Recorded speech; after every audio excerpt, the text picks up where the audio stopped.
Bom, vamos começar a ler então. Diz assim: estudo bíblico entendendo o Apocalipse. Parte 1. O que é o Apocalipse? Introdução e fundamentos.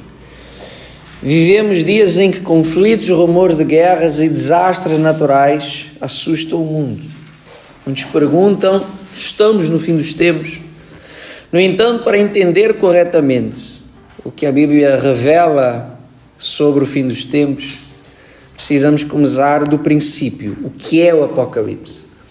Antes de nos deixarmos levar pelo medo ou pela emoção, vamos entender a origem, o significado e a linguagem dessa revelação divina. Ponto 1. O cenário atual e o medo do fim. Ataques entre Irão e Israel, Rússia e Ucrânia, ameaças de Terceira Guerra Mundial, eclipses e pandemias. Reflexão: guerras, pragas e sinais sempre existiram ao longo da história. Exemplo: Hiroshima, ou seja, bomba nuclear, peste negra, guerras antigas. Ora, a pergunta que se impõe é: por que hoje seria diferente? Estamos a interpretar corretamente? Ponto 2. O significado da palavra Apocalipse. A palavra Apocalipse vem do grego apocalipsis. Apó significa distante, revelado. Calipsis é igual a cobertos. Portanto, Apocalipse significa revelação. Não é destruição, mas algo que é trazido à luz. Amém? Olha para cá, presta atenção. Então, tal como a gente anunciava, as próximas semanas, à terça-feira, nós vamos estudar o Apocalipse. De uma forma bastante simples de entender. Porque quando se fala no Apocalipse, aliás, muitos já dizem que é difícil de entender a Bíblia. Quando se fala nesse livro, então, a pessoa diz: não, muitos símbolos, muito isto, muito aquilo não dá para perceber nada. A realidade, perdoa-me a sinceridade, o Apocalipse, depois de você estudar isto ao longo das semanas, vai ver que é fácil de entender. Esta primeira parte que nós vamos falar aqui, ela é muito teórica, histórica, mas ela é necessária para que a gente depois entenda o restante. Nós já vamos falar mais à frente em como nós estamos muito perto do fim dos tempos. E você já vai entender o porquê. Mas até podemos pegar aqui nessa introdução, porque fala-se muito de guerras, rumores de guerras. Esse é um dos temas que aparece em Mateus 24, quando Jesus fala do final dos tempos. Ora, a gente tem que se colocar sempre no papel da pessoa cética, que tem muitas dúvidas, porque muitas vezes o que vai surgindo é, até como aparece aí na reflexão: ok, mas guerras sempre houve. Mas as doenças, as pandemias, sim, nós tivemos a pandemia agora em 2019, 2020, mas em 1920 teve a gripe espanhola, que já atingiu uma boa parte da população mundial. A estimativa é que na altura da gripe espanhola morreram 50 milhões de pessoas. É muita gente. E não havia aviões no sentido destas viagens comerciais como existem hoje em dia. Houve a Primeira Guerra Mundial, a Segunda Guerra Mundial, fora todas as outras guerras para trás. Bispo, então porquê é que hoje será diferente? Vamos só dar aqui o exemplo da Segunda Guerra Mundial, em que os Estados Unidos também estiveram envolvidos. Mas havia guerra nos Estados Unidos? Sei que percebe um bocadinho de história. Não. A guerra foi só no centro da Europa, praticamente. Mas se hoje houver a tal Terceira Guerra Mundial, vai ser só num lugar? A Rússia tem uma arma que é, como é que se chama aquilo? Pulso eletromagnético nuclear. Não é um míssil, não é um drone, não é um tanque, não é um avião. É uma arma que aquilo de facto explode, mas chamam-lhe a bomba arco-íris. Porque aquilo quando explode não faz aquela coisa de fogo, mas provoca uma imagem no céu que quase parece um arco-íris.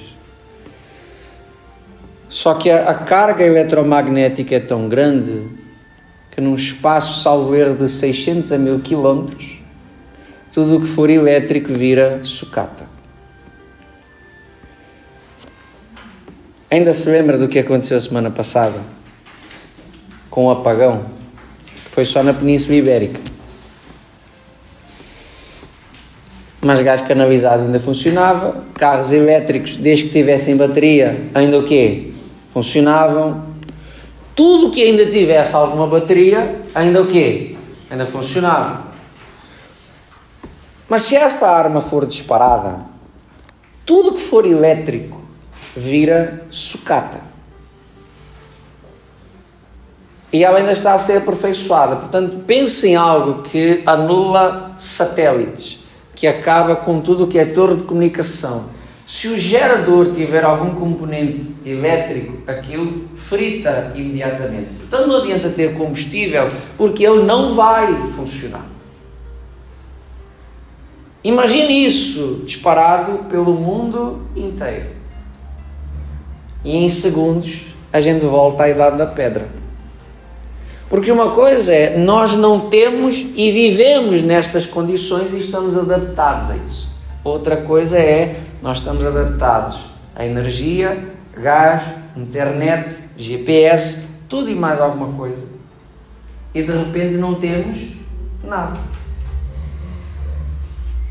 As notícias hoje de manhã diziam o seguinte: se a falta de energia durasse mais que 24 horas, no dia seguinte Portugal não tinha medicamentos. E era só 24 horas. Tem noção da quantidade de mortes que ia haver? Pessoas com falta de antibióticos, pessoas que estão a fazer tratamento contra problemas cancerígenos, pessoas que precisam de medicamento para os diabetes. Estamos a falar só de 24 horas porque faltou energia. Imagine voltarmos à Idade da Pedra numa questão de segundos. A tecnologia que existe hoje, as armas que existem hoje e a forma como poderá ser uma terceira guerra mundial já não é uma coisa que atinge um ou dois países. Portanto, a questão aqui não é porque a Rússia invadiu a Ucrânia ou porque Israel está em guerra com não sei quem. É o escalar das coisas como elas estão que pode fazer com que uma terceira guerra mundial vai de facto incluir o mundo inteiro. Então isso já aponta sim para o final dos tempos. Fora todos os vírus que dizem que estão a ser... Não é como falar sobre o Covid, que foi casual, um acidente. Não, é dizer, não, há vírus que estão a ser preparados em laboratório para uma guerra biológica. Então, isto é o estado em que o mundo se encontra. Isso aponta para, em breve, uma destruição e um caos muito grande. Aliás, não poderia ser de outra forma para que o anticristo pudesse surgir. Perdoe-me demorar tempo nesta parte aqui, mas é para que a gente se entenda. Nós devemos falar sobre o anticristo mais à frente. O que vai indicar que aquele homem é o anticristo é porque é um homem que vai conseguir um acordo de paz. Mas um acordo de paz o quê? Entre dois países? Não, um acordo de paz mundial. Para se dar poder, tamanho poder, e concordância a um homem só, ao ponto de conseguir algo a nível mundial, como é que o mundo tem que estar? O mundo não está bem agora, mas acha que o mundo como está é suficiente para alguém conseguir convencer tanto homem ganancioso, tanto homem que ambiciona o poder e dizer não, vamos pôr isso tudo para trás das costas e vamos firmar um acordo de paz no mundo inteiro. Como é que o mundo tem que estar? Tem que estar num nível de caos e de destruição imenso. Então nós vivemos tempos que de facto apontam para isso. É para o ano, é daqui a 2 anos, é mais 5 anos. Quando se fala de Apocalipse, nunca podemos afirmar nada com tamanha certeza. Mas os sinais estão aí. Amém. Agora, aqui o significado da palavra Apocalipse. Essa parte aqui é importante.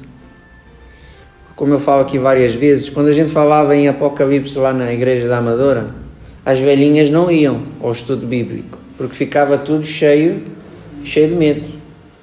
Não, bispo, porque depois eu não consigo dormir à noite, porque essa história de inferno e da besta e disso e daquilo e gafanhotos e cavaleiros e a morte, não. Só que a mensagem do Apocalipse não é uma mensagem para nos colocar medo. Pelo contrário, é para nos trazer esperança. Olha só, você vai aprender a falar grego hoje. Não vai aprender muita coisa, mas vai aprender o suficiente. A palavra apó, em grego, significa distante de ou lançado para longe. Apóstolo significa aquele que é enviado para longe. Apogeu. Apó mais geo. Geo significa terra. Portanto, apogeu é aquilo que está distante do quê? Distante da terra. Outra palavra em grego, eu. É o. O nosso eu, em grego, significa bom. Eutanásia. Você separa, coloca eu, que significa bom ou boa. Tanásia significa em grego morte. Portanto, quando se fala em eutanásia, o significado que lhe dão é o quê? Boa morte. Quando se fala em eucalipto, mais uma vez, eu significa o quê? Bom ou boa. Calipto significa sombra. Portanto, se eu junto as duas coisas, eu fico com o quê? Boa sombra. Agora vamos juntar apó com calipto. E nós temos aqui distante ou lançado para fora da sombra. Então, qual é o real significado da palavra Apocalipse? Aquilo que é tirado das sombras. Aquilo que é, aquilo não significa algo obscuro, tenebroso, mas sim aquilo que vai trazer esclarecimento, que é colocado às claras. Então, o Apocalipse não é uma mensagem de medo, de terror, mas sim algo para iluminar, para clarificar a mente daquele que crê em quem? Em Deus, porque essa parte é importante. Olha aí o que diz o número 3. Porque o Apocalipse foi escrito de forma simbólica. Diferente das profecias clássicas que são diretas, o Apocalipse é uma profecia apocalíptica, simbólica. Usava linguagem figurada para proteger os cristãos perseguidos pelo Império da Síria, Babilônia e Roma. Exemplo moderno, músicas codificadas na ditadura militar brasileira. Resumo, o Apocalipse é a revelação, mas em código, não para esconder a verdade, mas para protegê-la. Amém? Olha só. Porquê que o Apocalipse está escrito de forma em que contém tantos símbolos. Aqui fala no exemplo do Brasil. Eu não sei, porque eu não conheço a história do Brasil, mas conheço alguma coisa que é a história de Portugal. E no tempo da ditadura, tudo o que era para se tornar público tinha que passar pela censura. Uma notícia do jornal, uma notícia na televisão, algo que fosse para ser colocado, um livro vai ser publicado, tem que passar pela censura. O que não agradava ao governo passava-se um lápis azul. Aquilo tinha que ser tirado. O que é que se fazia muitas vezes? Em vez de, perdão-me o português, de chamar o boi pelos nomes, invertia-se essa ordem. Então falava-se de uma forma que não chegava a quem fazia a censura, não era compreensível para quem fazia a censura, mas o povo, o quê? O povo percebia a mensagem que estava ali. Porque era o mesmo tipo de linguagem que o povo falava. Um exemplo prático. Hoje, os jovens, quando vão escrever uma mensagem, eles não escrevem também, eles escrevem TB. Eles não escrevem porquê. Eles escrevem PQ ou PK, entre outras coisas. Um jovem que lê aquilo tem dificuldade em perceber, porque falam todos, ou quase todos, a mesma linguagem. Eu vou ler algumas mensagens que os jovens me mandam e eu fico ali 20 minutos a olhar para aquilo, a tentar decifrar, porque aquilo já não é bem a minha linguagem. Mas quem está no mesmo, e vamos lhe chamar assim para que se entenda, no mesmo espírito, quando lê aquilo, não tem dificuldade, consegue perceber. Parece uma mensagem codificada. Parece que as palavras estão de uma forma simbólica. Mas porque estão no mesmo, vamos lhe chamar novamente isso, espírito, eles conseguem entender. Quem está fora dessa linguagem, quem está fora desse espírito, fica a olhar para aquilo e não entende o quê? Nada. O objetivo do Apocalipse era esse. Porque estamos a falar de um tempo. O livro do Apocalipse é escrito para aí entre 60 a 90 depois de Cristo. A perseguição aos cristãos nessa altura é uma coisa macabra. Estamos a falar de tempos em que os apóstolos, uns foram crucificados, outros foram serrados ao meio, outros foram queimados vivos, esfolados vivos. Então tinha que ser muito cuidado com aquilo que ia se passando entre os cristãos, para que ao ser apanhado pelo Império de Roma, ou quem quer que fosse que os perseguisse, aquilo não tornasse a vida dos cristãos pior ainda. Então era escrito com simbolismo. Você está a perceber até aqui? Sim ou não? Vamos aí para o número 4. Tipos de interpretação do Apocalipse. Preterista, tudo já aconteceu no primeiro século, exemplo da queda de Jerusalém. Futurista, tudo ainda está para acontecer, grande parte ainda futura. Historicista, cumprimento progressivo ao longo da história. E idealista, apenas simbolismos espirituais atemporais, algo irreal. O que importa é a mensagem comparativa. Número 5. Como interpretar corretamente o Apocalipse. 3 chaves de interpretação, quando o próprio Apocalipse explica os seus símbolos. Exemplo do Apocalipse 17:15, as águas são povos. Número 2, comparando com o restante da Bíblia. Número 3, entendendo o contexto histórico e cultural da época, formas de falar ou hábitos da época. E número 4, escrito em forma de quiasmo, ou seja, o Apocalipse do capítulo 1 ao 12 vai invertendo do 12 ao 22. Promessas do capítulo 1 e 2 estão no capítulo 22. Amém? Olha só. Bispo, por que é que estamos a falar dessas coisas todas? O que é que isso tem a ver com a nossa salvação? Quantas igrejas existem hoje no mundo? Não dá para contar. Quantos profetas ou auto-intitulados profetas existem hoje no mundo? Imensos. Quantas denominações religiosas existem? Imensas. E a Bíblia tem esta particularidade, cada um entende e interpreta como quer. Só que depois a salvação é individual. E se eu não tomar cuidado, eu corro o risco de ser enganado. Deixe-me gastar aqui 1 a 2 minutos com esse profeta mirim, chamado Miguel Oliveira. Alguns, se calhar, não conhecem. Quem vai se dedicando um pouquinho mais às redes sociais sabe do que é que eu estou a falar. De um menino de 14 a 15 anos que se auto-intitula profeta. E que diz os maiores disparates em cima do altar. Fora todas aquelas coisas depois de rodar no manto e de falar em línguas estranhas e isso, mas eu não vou entrar por aí. A realidade é que depois vai dizendo muitos disparates em relação à palavra de Deus. Mas as igrejas estão o quê?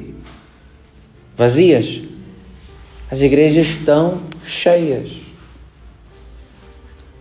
O nível de audiência que é dado a esse menino, e entenda que nada contra ele.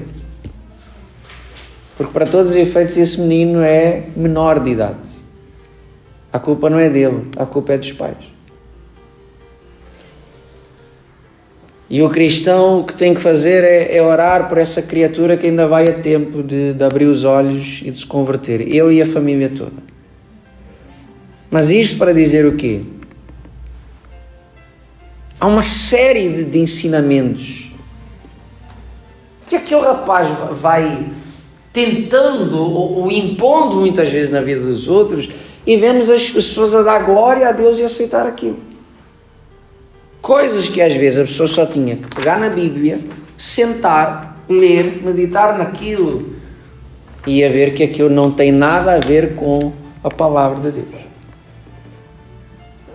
O objetivo de nós irmos explicando esta parte agora, que é mais aborrecida, vamos lhe chamar assim, ou mais teórica,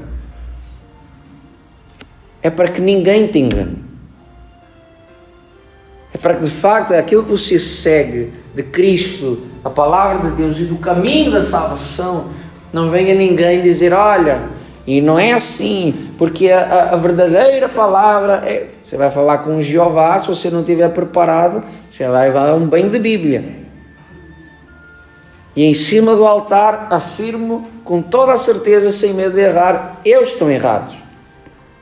Porque eles dizem que Jesus é um anjo, que Jesus não é nada mais, nada menos que o arcanjo Miguel. Onde é que eles vão buscar isso? Só que se a pessoa não está preparada, leva um banho de Bíblia. De tudo que é conceito errado. Mas, então para nosso próprio bem, nós temos que estar preparados. Amém? 4 tipos de interpretação do Apocalipse. Que é o quê? Preteristas têm a ver com pretérito, têm a ver com passado, ou seja, na cabeça deles já se cumpriu tudo. Há quem olhe, leia e interprete o Apocalipse de que forma? Tudo o que está lá escrito já aconteceu. A destruição, isso, aquilo, pois isso foi a queda de Jerusalém em 70 depois de Cristo. Mas a Bíblia fala na besta, no anticristo. E esses dizem que foi Nero, o imperador romano. Mas se tudo já aconteceu, então por que é que Jesus ainda não voltou para vir buscar a sua igreja? Então essa interpretação não encaixa. Temos os futuristas, lá está, tudo aponta para o futuro. Só que é muita coisa para acontecer de uma vez só. Então também não encaixa.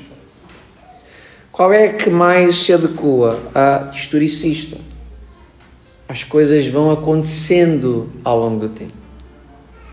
Porque até Jesus, quando está a falar com João, diz, olha, escreve as coisas que foram, as que são e as que hão de vir. O que tu estás a escrever é o que já passou, é o que está a acontecer e o que tu vês que vai acontecer. Então as coisas vão se cumprindo ao longo do tempo e é nesta interpretação que a gente vai vai estudar o Apocalipse. Mas ainda tem uns abençoados que são os idealistas. E eles dizem o quê? Tudo o que está no Apocalipse é irreal, é só um simbolismo. Só serve para tirar uma mensagem. Portanto, se você achar que a besta é a sua sogra, serve. O que interessa é comparar. Deus me perdoe, não é? Vá lá que a minha sogra não ouve bem. Mas pronto. Se você achar que a besta é o Trump, serve, encaixa ali. O que interessa é a mensagem e a comparação.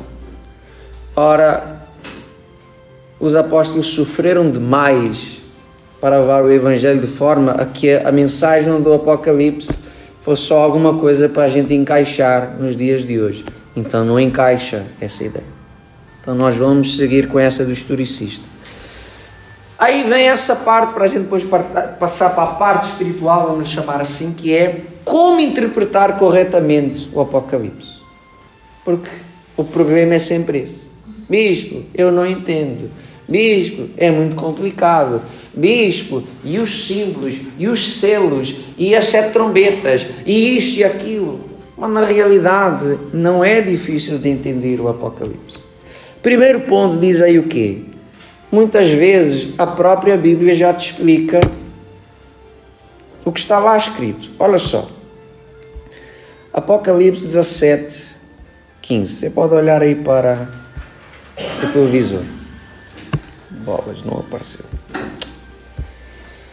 Sai, espírito mau. Apocalipse 17, 15. Então o anjo me disse: as águas que você viu, onde a prostituta está sentada, são o quê? É a internet. É isso? São povos, multidões, nações e o quê? Línguas. Então João está a escrever o quê? O anjo me disse, ou seja, ele já me disse, que aquilo que eu vi, que eu escrevi, as águas que você viu, onde a prostituta está sentada, não é outra coisa, são povos, multidões, nações e o quê? E línguas. Então eu não tenho que procurar nem magicar outra coisa. O que está lá escrito é aquilo que é. Há outros que a Bíblia não diz imediatamente o que é. Então, número 2, comparando com o restante da Bíblia. Muita coisa que aparece no Apocalipse, o profeta Daniel já falou lá atrás. Número 3, entendendo o contexto histórico e cultural da época. Olha só. Se nós falarmos aqui, a Alexia é 5 estrelas. Significa o quê? Que ela tem 5 estrelas tatuadas na testa. É isso? Se nós dizemos fulano é 5 estrelas, o que é que significa? A pessoa é uma boa pessoa, é espetacular, é boa no que faz. Mas se nós falássemos isso há 200 anos atrás, iam entender? Não. Se calhar se falarmos daqui a 50 anos não digo, mas se calhar falarmos daqui a 100 ou 200 anos, ou a Bíblia foi parada de escrever há 2000 anos atrás. Daqui a 2000 anos à frente, se houver civilização, alguém vai ler um livro que diz lá fulano é 5 estrelas. Se calhar a pessoa não vai entender, a não ser que pesquise sobre a época e veja que quando se queria dizer que a pessoa era uma boa pessoa, boa no que fazia, se dizia que era o quê? 5 estrelas. Eu vou dizer que, sei lá, fulano é um 0 à esquerda. Significa o quê? Que ele tem um 0 à esquerda dele? É isso? O 0 à esquerda é uma pessoa que, olha, não é boa em nada. Se calhar há 200 anos atrás isso não se entendia, não dava para entender. Se calhar daqui a 2000 anos, se não forem pesquisar a forma de falar desta época, também não vão entender. Há coisas às vezes que a gente não entende da Bíblia porque a gente não procura saber como é que eram as coisas naquele tempo. Quando Maria vai ter com Jesus e diz-lhe: olha, acabou o vinho. Qual é a resposta de Jesus? Mulher, que tenho eu contigo? Parece uma resposta educada. Jesus, que sempre foi manso e humilde, chega para a sua mãe e diz: mulher, né? Parece aqueles trogloditas, machões. Se parece uma frase de Jesus? Não. Mas no contexto da época, era Jesus a dizer para a sua mãe: olha, isso não é responsabilidade minha. No contexto da época, não é uma resposta mal educada. Mas se nós não entendermos o contexto da época, a gente vai ficar até assim de pé atrás com Jesus. Então há coisas que a gente tem que entender. Aí esse número 4 a gente já vai falar mais à frente. Vamos continuar a ler. Parte 2 diz assim: o significado das 7 igrejas e a estrutura do Apocalipse. Na primeira parte vimos que Apocalipse capítulo 1 versículo 3 diz: bem-aventurado aquele que lê e bem-aventurados os que ouvem as palavras desta profecia e guardam as coisas nela escritas, pois o tempo está próximo. Como naquela época poucos sabiam ler e os livros eram raríssimos, o Apocalipse foi escrito em formatos que ajudassem a memória, acrósticos, quiasmos, poesias, paralelismos, etc. Além disso, o Apocalipse é organizado em 7 igrejas, 7 selos, 7 trombetas, 7 pragas, etc. O número 7 na Bíblia representa a perfeição e a totalidade. Virei a sua folha. Agora vamos entender melhor as 7 igrejas e seus significados. Olha só, antes de nós passarmos aí para essa parte, aí o ponto 4 dizia que o livro do Apocalipse é escrito em forma de quiasmo.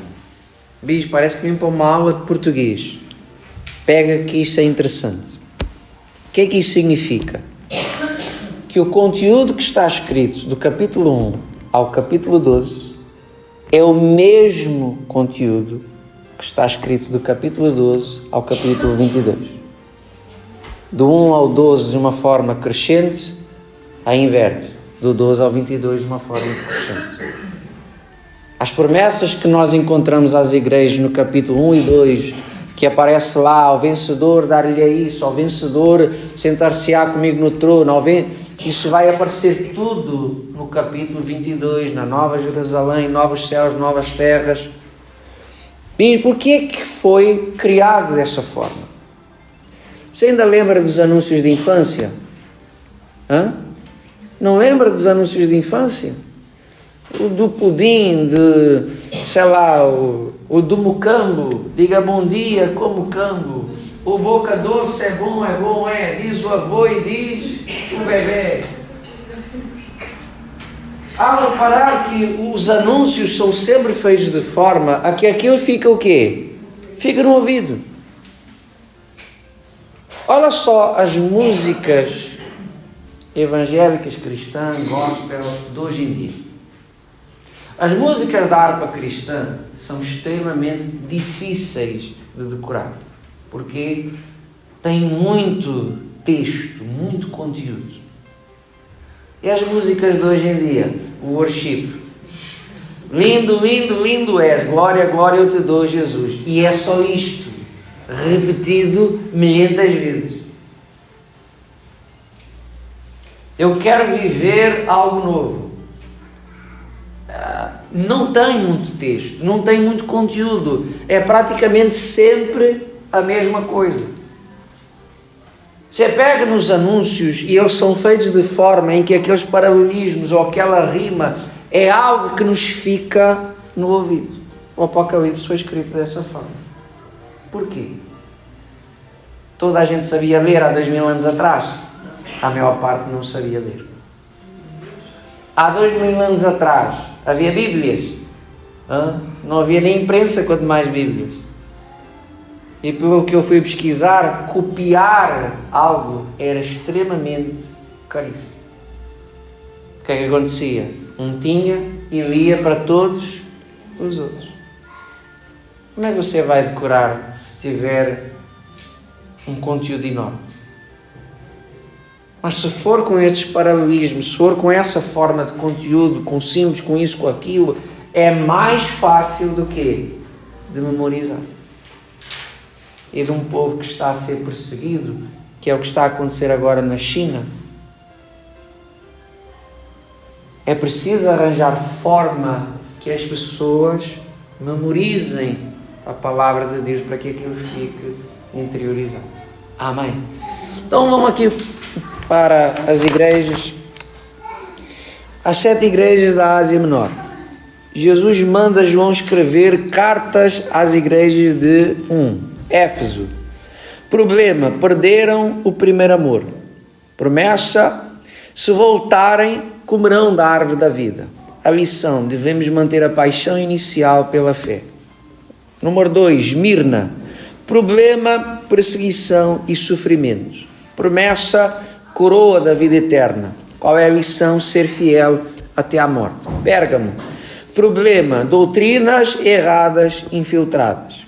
Promessa: maná escondido e uma pedra branca. Qual é a lição? Permanecer firme na verdade. Tiatira. Problema: tolerância ao pecado. Promessa: autoridade sobre as nações.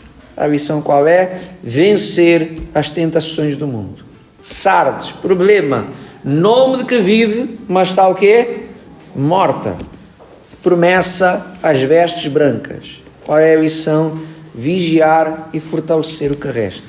Filadélfia. Problema. Qual é o problema? Nenhum grande problema. Promessa: ser coluna no templo de Deus. Lição: perseverar com amor e fidelidade. Laodiceia. Problema: morna, nem fria, nem o quê? Nem quente. Qual é a promessa? Sentar no trono com Cristo.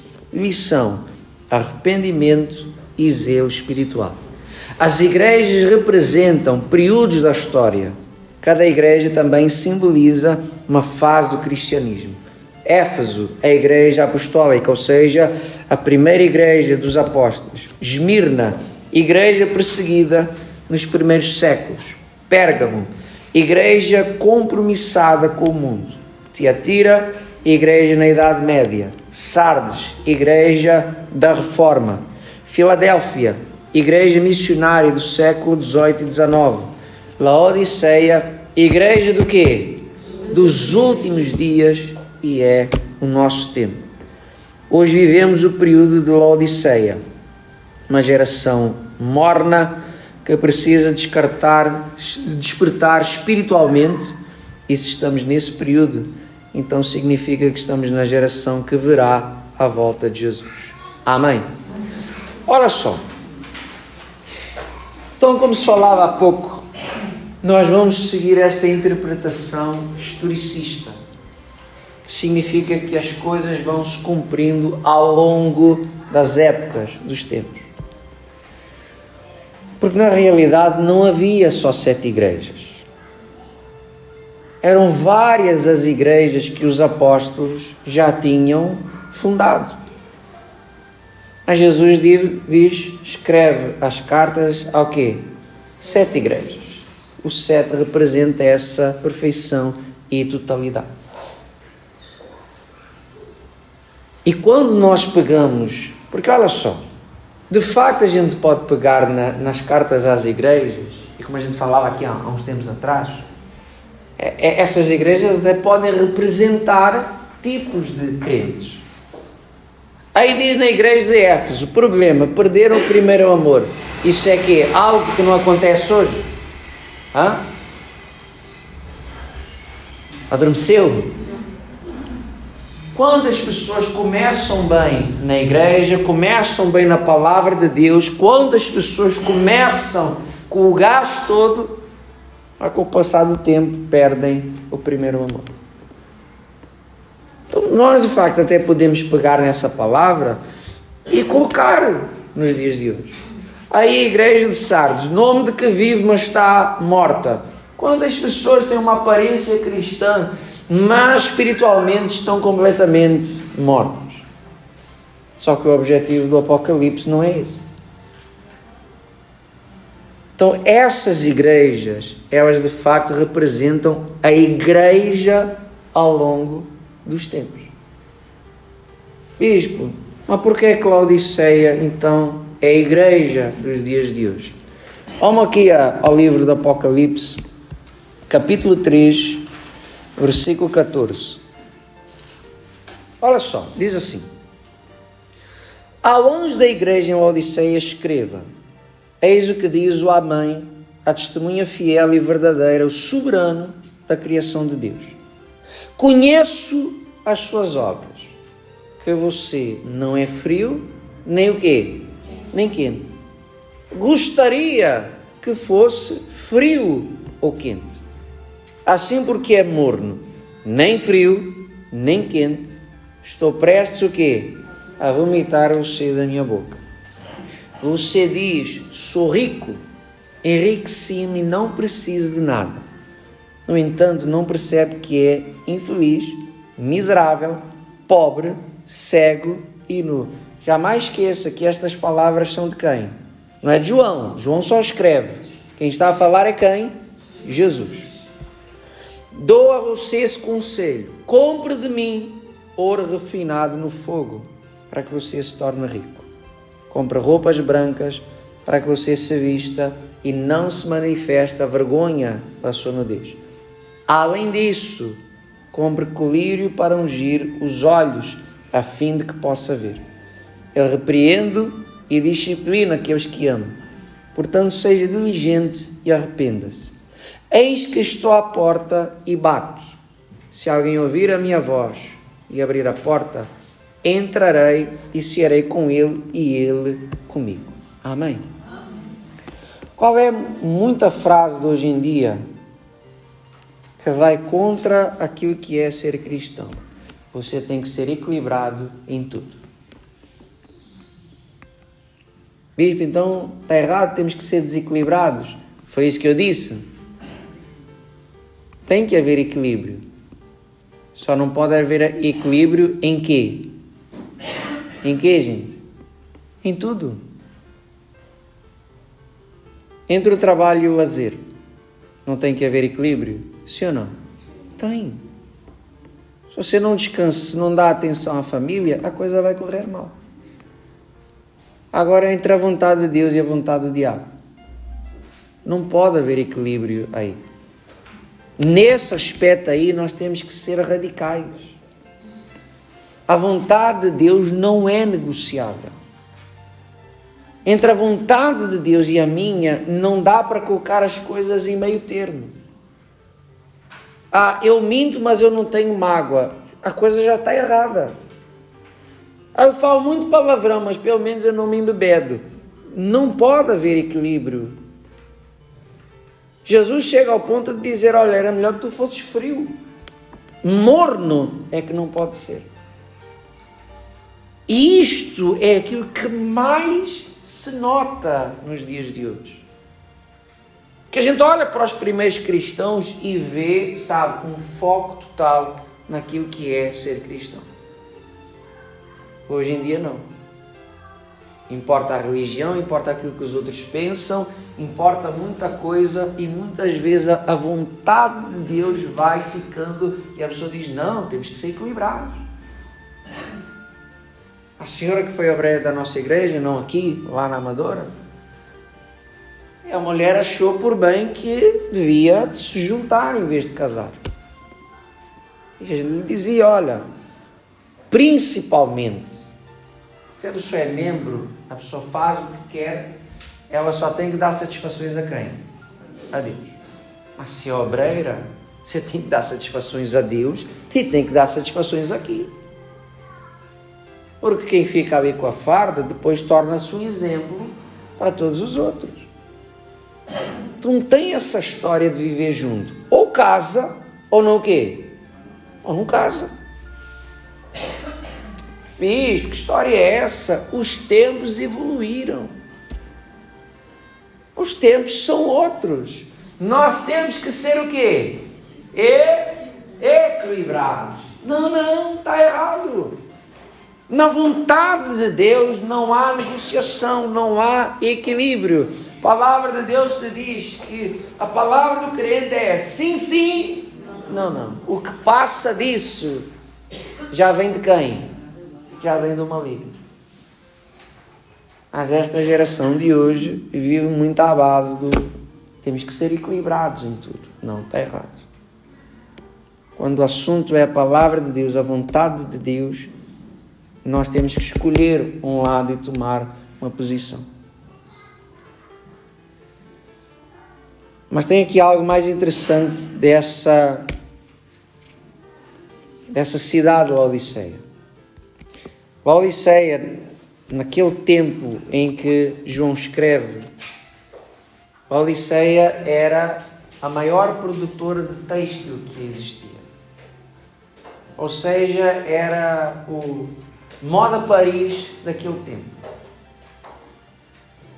Tudo que era de lã, de roupa de lã, era feito em Laodiceia. Além disso, era das cidades mais ricas daquele lugar, da Ásia Menor. Para você ter noção, em 60 depois de Cristo há um terremoto que destrói tudo. E o imperador romano Nero quer financiar a reconstrução.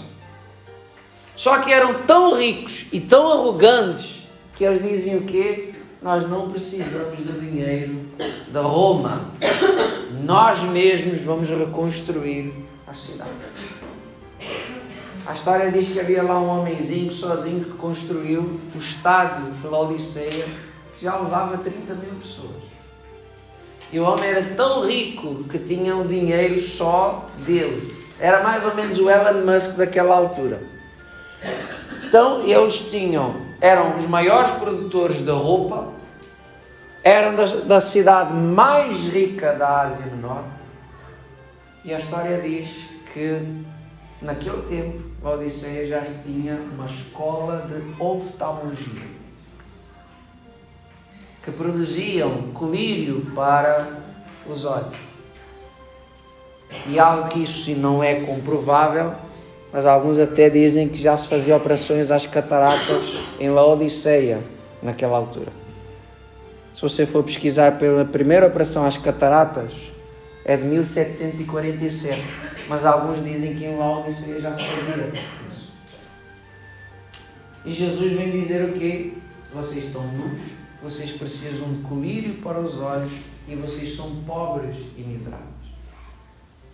Ora, dizer isto para alguém com a arrogância de que são os melhores e maiores em tudo, é exatamente pôr o dedo aonde? Na ferida, escarafunchar ali bem, que é para deixar a pessoa bem incomodada. Olha para a igreja dos dias de hoje. Tem igreja que tem falta de dinheiro? O Vaticano tem falta de dinheiro? Hã? Aquelas igrejas evangélicas que levam 50, 60, 100 mil pessoas lá dentro têm falta de dinheiro? Porque tem igrejas aí com sistema de som que tem muito cantor profissional que não tem posses para pagar aquilo. Bispo, isso é uma coisa ruim. Calma, não é isso que eu estou a dizer. Mas faz lembrar uma história que eu via. 2 profetas passaram em frente a uma grande catedral, e um dizia para o outro: olha, a igreja cristã cresceu, porque quando Pedro e João passaram à porta do templo, disseram ao coxo: ouro e prata não quê? Ouro e prata não tem. Hoje a igreja tem ouro e tem prata. E o outro dizia-lhe: pois é, hoje ouro e prata não temos, hoje ouro e prata não falta. Só nos falta autoridade para dizer ao coxo para o quê? Levantar e andar. E esse é o problema.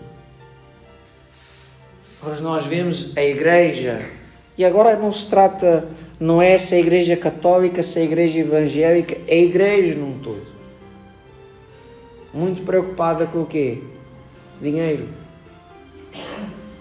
A precisar de colírio para os olhos, porque hoje em dia virou a época das revelações, tudo se revela. Eu vejo isso, eu vejo anjos, eu vejo aquilo, eu decifro isso, eu sonhei com não sei o quê. É uma quantidade de visões que só mostra falta de visão espiritual.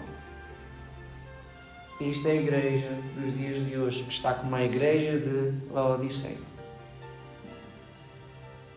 E que Jesus diz, porque estás dessa forma, estou a ponto do quê? Vomitar-te da minha boca. Há exceções? Claro que há. Mas a ideia aqui é nós ficarmos o quê? Atentos. Não é a nossa igreja que é perfeita. Até porque depois, a nível individual, não se trata da igreja. Aí já se trata de eu e quem? E Deus. Mas o objetivo é nos deixar alerta para que nada nem ninguém nos engane e nos leve a perder a salvação. Amém? No que é que nós estarmos a viver o tempo de Laodiceia é importante para nós? É porque se estamos nesta altura, significa que também estamos na geração que provavelmente verá a volta de quem? Jesus. Olha só, para a gente terminar. Meu Deus, hoje estou a falar demais. Para a semana tem que ser mais curto. Olha só.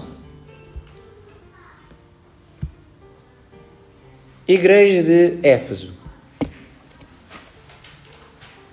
Lembra-te, depois, de onde caíste e arrepende-te, pratica as primeiras obras. Quando não, brevemente a ti o quê? Você consegue ler? Brevemente a ti virei e tirarei do seu lugar o teu castiçal, se não te arrependeres. Ok. Vamos aqui para a terceira igreja, que é Pérgamo. Arrepende-te, pois, quando não em breve, ou seja, vai levar tempo ainda, quando não em breve virei a ti, e contra eles batalharei com a espada da minha boca. Vamos para a quarta igreja. Tiatira. Mas o que tendes retende-o até que eu venha. Tem uma data marcada? Não virá, eu venho, só não sei quando. Sardes, lembra-te, pois, do que tens recebido e ouvido, e guarda-o e arrepende-te. Se não vigiares, virei sobre ti como um ladrão, e não saberás a que hora sobre ti virei. Filadélfia. A conversa aqui já começa a mudar. Eis que venho o quê? Sem demora. Guarda o que tens, para que ninguém tome a tua coroa. Ora, vamos chegar à Laodiceia, que é a igreja dos nossos dias. E aqui Jesus diz o quê? Eis que estou à porta e bato. Se alguém ouvir a minha voz e abrir a porta, entrarei até ele, com ele cearei e ele comigo. Lembra daquilo que a gente falava há pouco? As cartas às igrejas, cada igreja representa um tempo da igreja em cada época. Laodiceia é a igreja dos nossos dias. Vamos supor assim. Sábado vamos todos almoçar ao Marquês de Pombal. Jantar, para celebrar o 39 do Benfica. Sábado vamos jantar ao Marquês de Pombal. Vocês já lá estão. Eu ainda estou aqui no Barreiro, abaixo da banheira. Aí eu começo por dizer o quê? Olha, vocês já estão. Eu vou ter convosco. Só não sei ainda bem o quê? A hora. Eu vou. Estou aqui a acabar umas coisas e daqui a pouco a gente se encontra. Eu ligo mais tarde e digo, olha, estou aqui um pouco perdido no tempo. Brevemente ou não, mas eu vou ter com vocês. Vai chegar uma hora que eu já vou começar a dizer o quê? Olha, quando vocês menos esperarem, eu estou o quê? Eu estou aí. Quando eu passar a ponte, eu volto a ligar e parece a igreja de Filadélfia. Venho sem demora, ou seja, eu ainda não cheguei aí, mas já estou quase. Se não houver trânsito, saindo da ponte até ao Marquês, são 5 minutos. Quando eu chego ao Marquês, eu digo o quê? Cheguei. Eu já estou o quê? Já estou à porta. Então já não é, eu não sei quando é que venho, eu vou aí, não sei bem quando, não é eu estou a chegar, é o quê? Eu já cheguei, já está na hora. Então se nós estamos nessa época, significa que a volta de Jesus está muito próxima. A agenda da ONU para 2030 fala na unificação das religiões, ou seja, uma só religião, um só governo, uma nova ordem mundial. A agenda da ONU, de uma forma disfarçada, vai falando numa moeda única para acabar com a pobreza, a discriminação. O contexto é muito bom, mas o que está lá escrito aponta tudo para o fim dos tempos. Então qual é a ideia aqui? Não deixe de orar pela sua família, não deixe de orar pelo milagre para ser curado, continue a lutar pela sua carreira, pela sua profissão, pela sua vida financeira, mas tome muita atenção naquilo que é a salvação da sua alma. A volta de Jesus já começa a deixar de parecer só um mito ou uma ilusão e já começa-se a tornar uma realidade iminente. Então nós não podemos andar mornos ou andar a viver com equilíbrio em tudo. Está a chegar a hora que a gente tem que tomar uma posição de que lado é que está. Porque não se pode servir a dois senhores. Ou você está do lado de Cristo ou você está com o pé do lado do diabo. Bispo, eu estou no meio que eu sou equilibrado. No meio já pertence ao diabo. Em cima do muro já pertence ao inferno. Então vigia a sua salvação, porque a coisa é séria. Amém. Só ler o resumo. O Apocalipse é uma mensagem de esperança, não de medo. Jesus revelou que estava oculto para que seus servos não fossem pegos de surpresa, mas se mantivessem firmes até o fim. Antes de sermos tomados pelo pânico dos acontecimentos atuais, devemos buscar compreensão bíblica sólida para discernir os tempos com sabedoria. O Apocalipse nos chama à vigilância. Ele foi escrito de maneira inteligente para ser compreendido por quem lia e por quem ouvia. As 7 igrejas são mensagens para nós hoje e Jesus está connosco em todos os momentos até o fim. Amém? Leva a sua folhinha, leia de novo em casa. Bispo, eu tenho dúvidas. A gente vai colocar o vídeo no YouTube. Depois você, se tiver alguma dúvida, assista a explicação novamente. Amém? Fique de pé, vamos falar com Deus. Feche seus olhos em nome de Jesus.